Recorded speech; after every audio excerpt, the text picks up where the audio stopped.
Hello students, here I am, your AM ma'am, and today I'm back again with the last part of the best Christmas present in the world.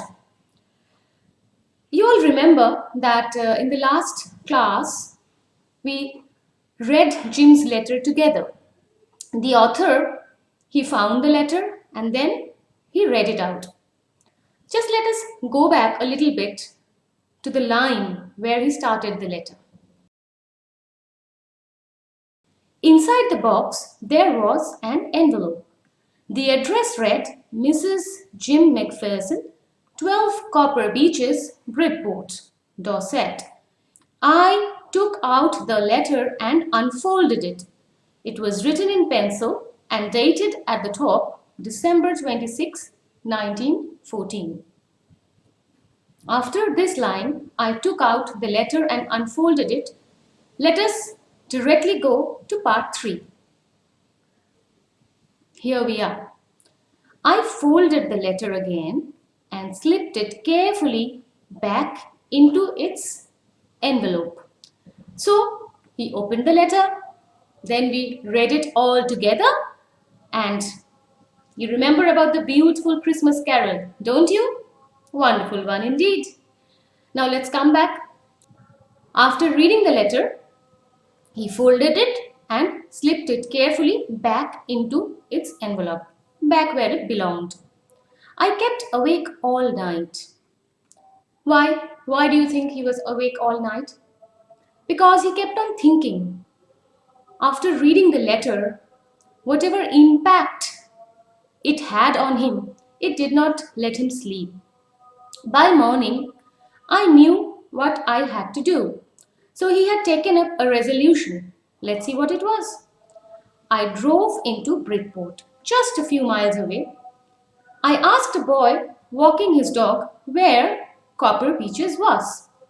Walking his dog means a boy had taken the dog out on a walk. He just inquired where this particular place, Copper Beeches, was. House number 12 turned out to be nothing but a burned out shell, the roof gaping, the windows boarded up. It was in a very, very bad condition. Burned out, destroyed by fire, boarded up, covered with wooden boards. It was broken and roof gaping, wide opening in the roof. Light, air, everything was coming inside. It was in a terrible condition. I knocked at the house next door and asked if anyone knew the whereabouts of a Mrs. McPherson. Oh, yes, said the old man in his slippers. He knew her well. Just a neighbor, a very old man, relaxed in his slippers, that is, he was not dressed up, he was just relaxing. And what did he say? A lovely old lady, he told me.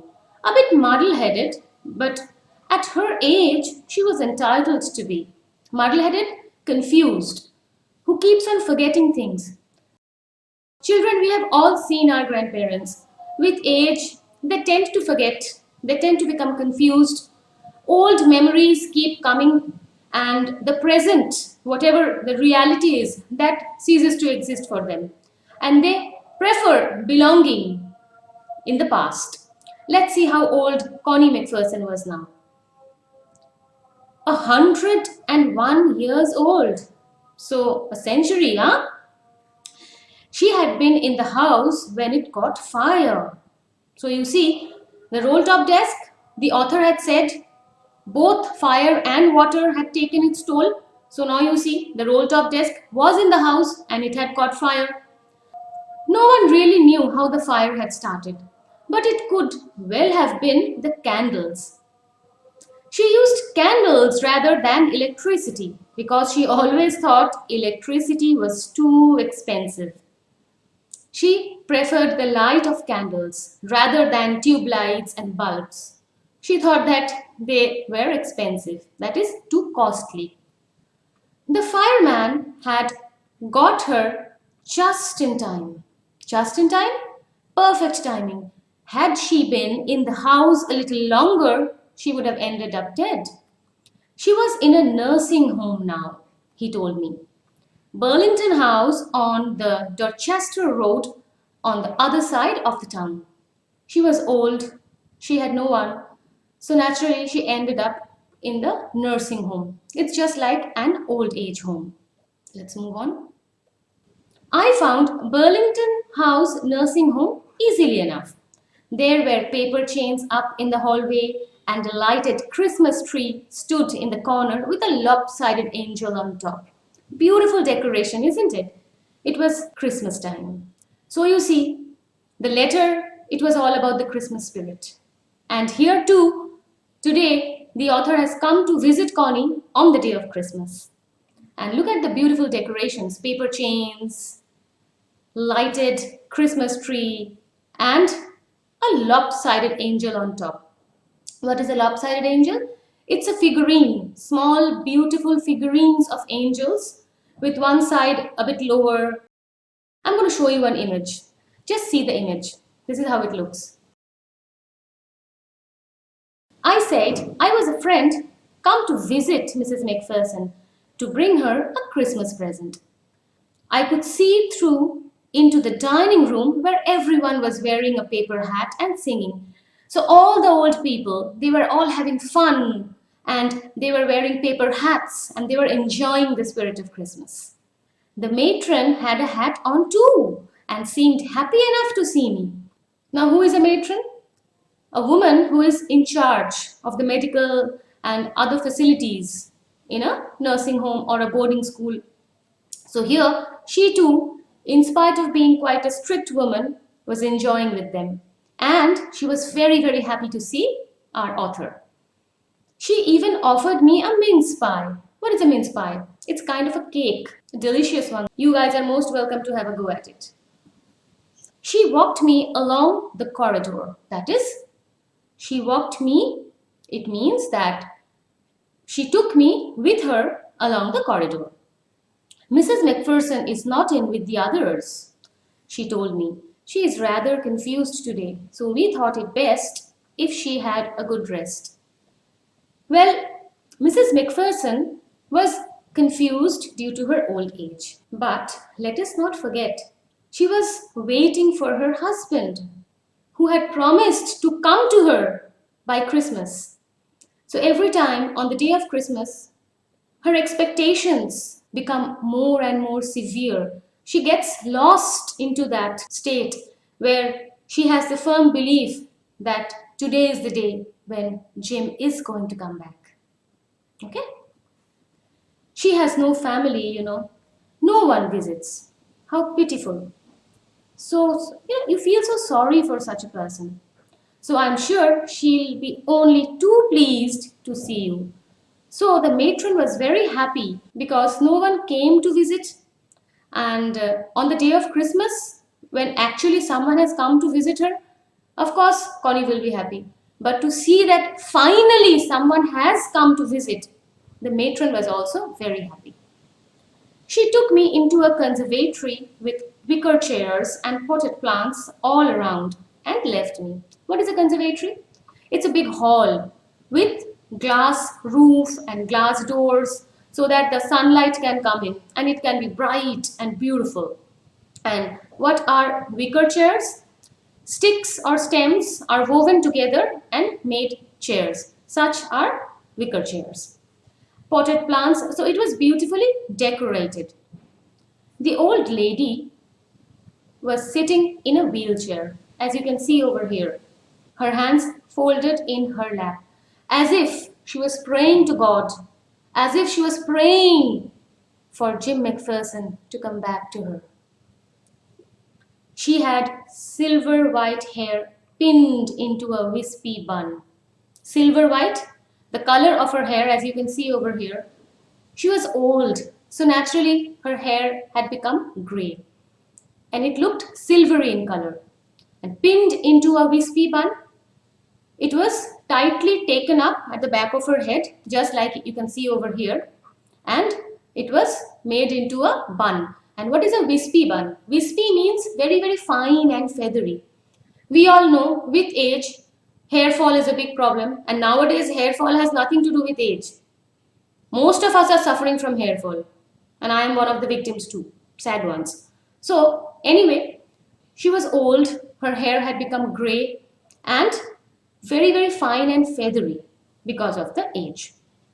She was gazing out at the garden. Gazing out means looking out, staring. Hello, I said. She turned and looked up at me vacantly.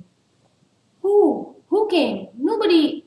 She didn't know who came, and it didn't matter to her because she was not in the present. She was lost in her past.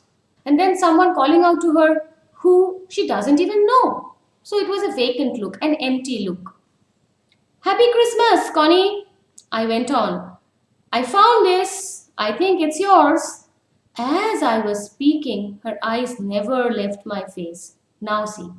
He called out with her name, Connie. So it drew her attention. Okay. So this person knows me, and then he is telling, I think this is yours.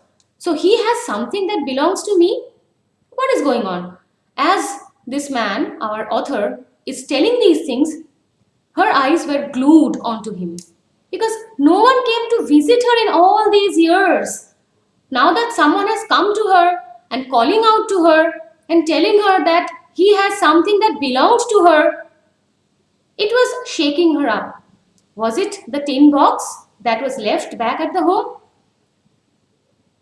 Naturally she was trying to find out, and she was staring and looking at him. I opened the tin box and gave it to her. So now, what did he do? He opened the tin box and gave it to her. That was the moment her eyes lit up with recognition and her face became suffused with a sudden glow of happiness. Lit up, become bright with happiness and excitement, and suffused with glow of happiness here is everywhere, her whole face. It was just moments back, it was a vacant face, no expressions. She was just looking out at the garden and she didn't know what was going on.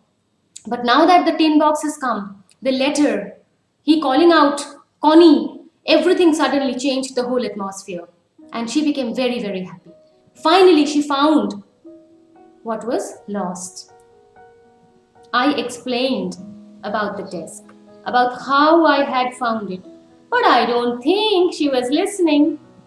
The moment Connie got the letter, the box in her hand, everything around her ceased to exist. She was completely absorbed in it, as if this is the letter which I was looking for all these years. That was the only connection that Connie had with Jim. So the man kept on saying how he bought the roll top desk, what he did and what not, but he was just saying. She was not listening to anything. For a while, she said nothing, but stroked the letter tenderly with her fingertips. What is the meaning of the word stroked? It means caress, as if taking care of the letter, loving the letter, adoring the letter. We have all seen how our mothers caress us when we go to bed. On our heads, they keep on stroking their fingertips, and it is very, very comforting. Why do you think? Because this letter was not just a piece of paper, it was something of Jim. So, caressing the letter was actually caressing Jim. Stroking the letter was actually stroking Jim. You understand? Great. Suddenly, she reached out and took my hand. After some time, she caught the author's hand. Her eyes were filled with tears. You told me you'd come home by Christmas, dearest. And here you are, the best Christmas present in the world. Come closer, Jim dear. Sit down. So, finally, all these years of waiting for such a long time, it was over. Her eyes were filled with tears. It was tears of happiness. We have all heard Khushi ke Aasu. So these were the Khushi ke Aasu. She was not sad. She was very, very happy. She was so happy that she couldn't control her emotions. And as a result, tears were flowing down. And then she thought, that Jim had come back to her. The man standing in front, whatever the age, however he looked, it didn't matter. To Connie, it was as if Jim himself has come back from the battle. And so she says, "Come closer, Jim dear, sit down." She had been waiting for Jim, and now that Jim has come back to her, she wanted to sit with him. I sat down beside her, and she kissed my cheek. "I read your letters so often, Jim, every day. I wanted to hear your voice in my head. It always made me feel you were with me. And now you are. Now you're back. You can read it to me yourself. Would you do that for me, Jim dear? I just want to hear your voice again. I'd love that so much. And then perhaps we'll have some tea. I've made you a nice Christmas cake. Marzipan all around. I know how much you love marzipan." You remember that it was Connie's specialty. She used to make marzipan for Jim, and Jim used to love it. So now, suddenly, all the years in between, they just vanished. As if Jim has come back from the war and they are young. They are going to sit together. They are going to talk their hearts out. They are going to drink tea, eat cake, and talk and laugh and spend beautiful time together. So for Connie, of course, it was the best Christmas present in the world. Because not only was she waiting for Jim all these years, she had this belief in her that one day Jim will come back to me. Jim made me a promise that he will be back, and maybe that was what kept her alive.